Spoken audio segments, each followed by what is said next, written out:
So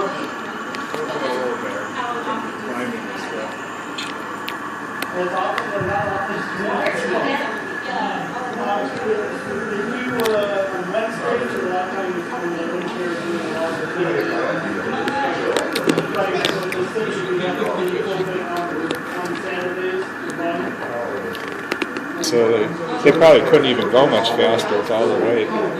Yep. We tend to run shorter trains because it's not as big as the real world here. And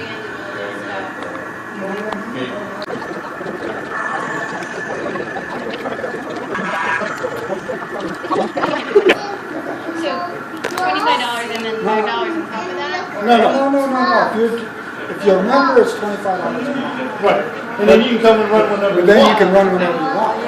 But tomorrow, next weekend, we're doing a special thing in conjunction with the activities they're having out here.